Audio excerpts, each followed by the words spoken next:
Kindly subscribe the channel and hit the bell icon to get regular updates. Thank you. Hello everyone, online Hindi class में आपका स्वागत है। आज हम class 7th की व्याकरण बुक का अध्ययन करेंगे। आज हम पढ़ेंगे व्याकरण का 3rd चैप्टर शब्द विचार। शब्द क्या होते हैं?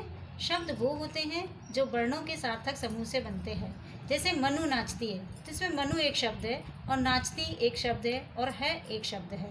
इस तरीके से वर्णों के सार्थक समूह को हम शब्द कहते हैं। शब्द की विशेषताएं: शब्द से किसी अर्थ की अभिव्यक्ति होती है, शब्द वर्णों के योग से बनते हैं और शब्द वाक्य का रूप धारण करके विचार प्रकट करते हैं।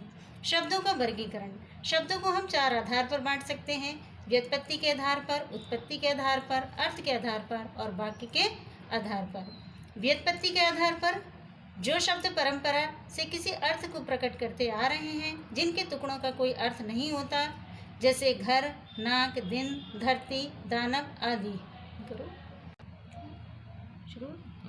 यौगिक शब्द: जो शब्द एक से अधिक सार्थक खंडों के योग से बनते हैं वे यौगिक शब्द कहलाते हैं, जैसे पाठशाला, डाकघर आदि। योग ऋण शब्द: जो शब्द यौगिक होते हैं लेकिन विशेष अर्थ में प्रयोग किए जाते हैं वे योग ऋण कहलाते हैं, जैसे जानवर, चारपाई आदि।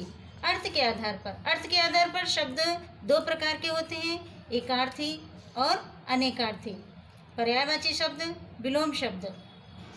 एकार्थी क्या होते हैं? जिसमें केवल एक अर्थ का बोध होता है। अनेकार्थी वे शब्द जिसमें एक से अधिक अर्थ होते हैं। पर्यायवाची वे शब्द जो समान अर्थ देते हैं और विलोम शब्द जो विपरीत अर्थ का बोध कराते हैं। उत्पत्ति के आधार पर शब्द के 4 भेद होते हैं: तत्सम, तद्भव, देशज, विदेशज।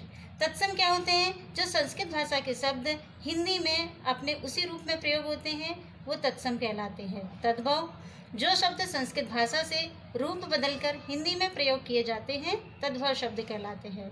देशज जो अपने ही देश में जन्म लिए हुए हैं वो देशज शब्द होते हैं। विदेशज जो विदेशी भाषाओं से लेकर हिंदी में प्रयोग किए जाते हैं वे विदेशी शब्द होते हैं। वाक्य के प्रयोग के आधार पर: वाक्य के प्रयोग के आधार पर शब्द के 2 भेद होते हैं: विकारी और अविकारी। वे शब्द जो भिन्न भिन्न परिस्थितियों में अपना रूप बदल लेते हैं वे विकारी शब्द होते हैं। और अविकारी शब्द जिन शब्दों में रूप के आधार पर कोई परिवर्तन नहीं होता उन्हें अविकारी शब्द को कहते हैं। अविकारी शब्द के भी 4 भेद होते हैं: क्रिया विशेषण, संबंध बोधक, समुच्चय बोधक और विस्मयादि बोधक। इस तरह हमने शब्दों के विचार पर विचार किया। अब आप इस चैप्टर का पुनः अध्ययन करेंगे और एक्सरसाइज फिल करेंगे। Thank you.